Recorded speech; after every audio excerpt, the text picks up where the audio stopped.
This morning, I practiced yoga with my instructor in Buenos Aires. Then I taught at the university in Brooklyn. Although many of my students are back in their hometowns and wake up at weird hours in order to attend class.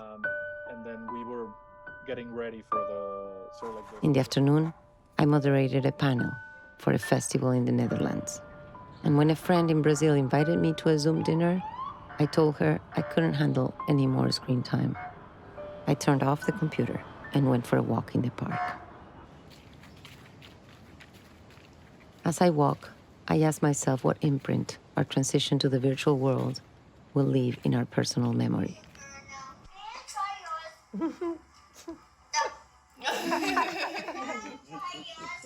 How do we remember when there were no places, smells, objects, those physical markers that we use to hold a memory and encapsulate a moment?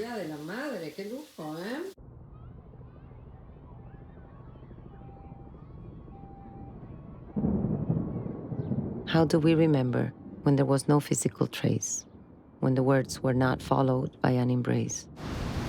How do we imprint a memory that has not passed through our body? I write in this notebook to remember, and sometimes I write to forget. My students, my kids, no longer write by hand. In just a year, the notebooks have become obsolete.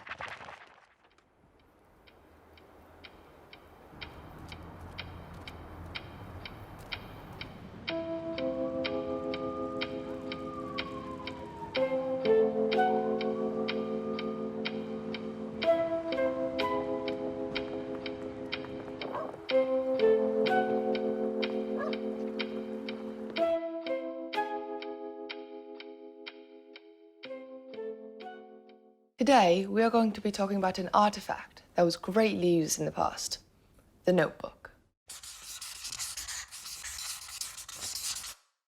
Notebooks had different sizes and uses. They were made out of paper coming from trees with soft or hard covers.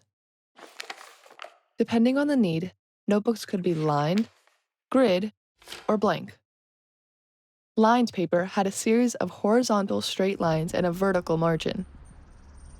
The lines were meant to keep handwriting on its course and avoid deviation. We will explain the concept of handwriting later on.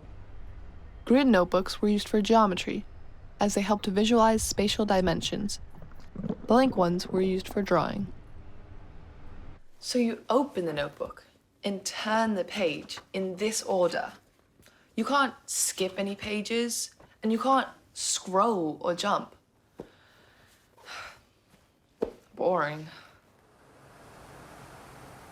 Notebook advocates claimed that these artifacts helped visualize a journey or progression in learning. They claimed that the acquisition of knowledge would get scattered and lost if laid in loose leaf or in web pages. The notebook wasn't only used for school. Many used them for work and in their everyday life, to manage their time and contacts, called address books or calendars, or to make personal annotations called journals or diaries.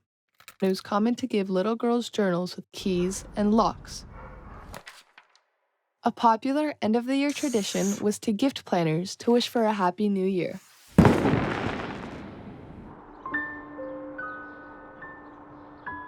These planners only allowed for one time zone, because the meetings and tasks took place in a fixed geographical space.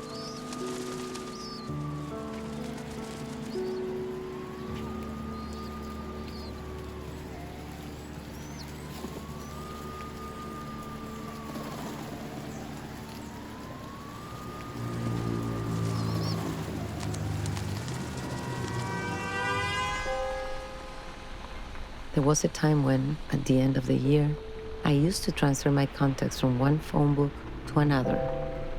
That ritual reminded me of people and events of the year, helped me decide who I was going to stay in touch with, whose numbers and birthdays to keep. I remember the impact of coming across the name of someone who had died, or the confusion of reading a name and no longer remembering, who it belonged to. If you made a mistake, you couldn't rip out the page because that would damage the book, since the binding system connected all the pages. If you made a mistake in ink, you could just strike it out, but everyone would be able to see your mistake. If you used pencil, you could just erase it, but there'd always be some sort of physical evidence of your errors and doubts. It's not particularly nice for someone who wants to be perceived as flawless. All right, Nina. Good take.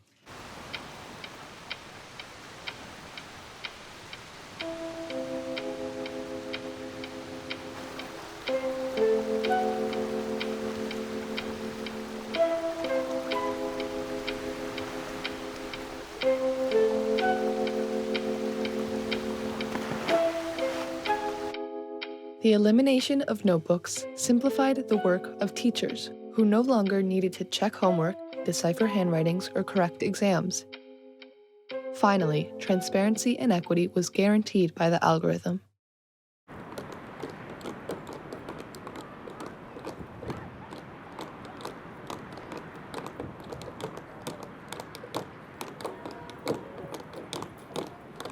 I miss the classrooms and the corridors, the debates in which we talked over each other.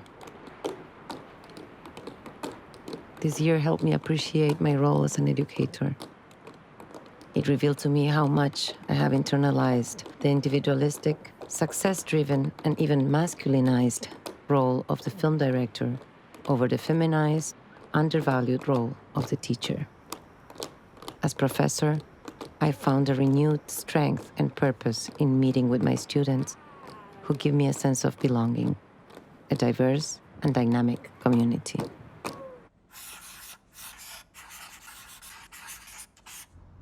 Handwriting was the physical act of writing. It was taught in schools to 5 or 6-year-olds. With enough practice, the stroke would eventually transform or evolve. You could identify someone's profession, their mood, their level of education, or even nationality by their handwriting. Busqué entre sus papeles las palabras sueltas y me las tatué. I write in English with a Russian accent, even though I don't speak with a Russian accent, and even though I can barely write in Russian anymore.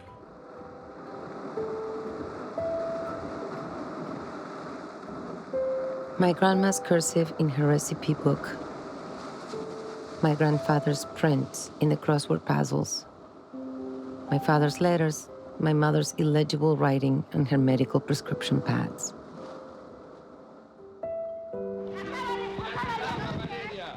You could spot emotion, fear, agitation, and doubt in handwriting. It could express affection, like a caress. It could be expansive or shy. Writing is a gesture, an individual mark. It starts clumsy, laborious, and it becomes distinctive and personal. And with age, it can get hesitant and blur. What is lost when we lose our own handwriting?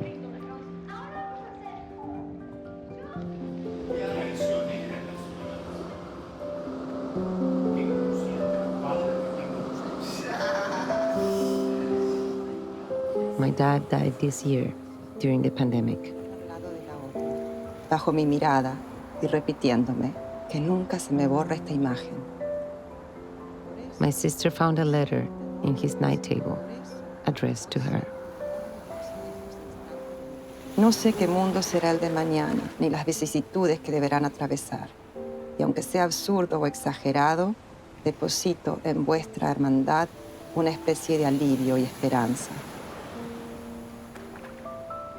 Dense un gran abrazo. Nosotros estaremos dentro de él. Papá.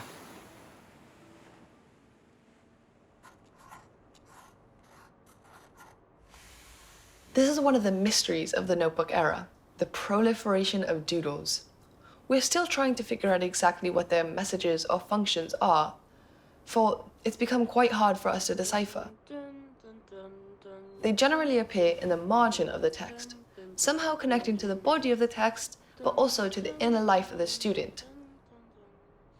They're totally unrelated to the area of study.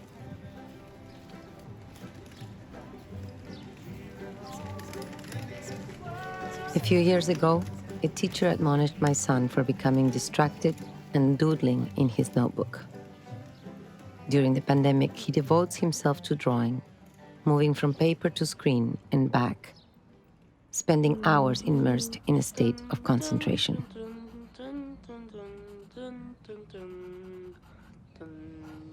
There's a small town in Santa Fe, Argentina called Garabato, or Doodle. We are still investigating the relationship between its inhabitants and this practice. Tango also has its own doodle, the firulete.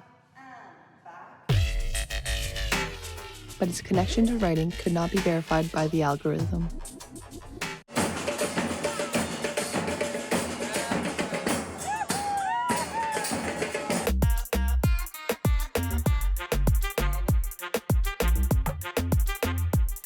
Our passage to the virtual age allowed us to break free from chronological time and enter into the quantum era. We no longer need to transport ourselves in order to be in different places at the same time and live in parallel and simultaneous realities.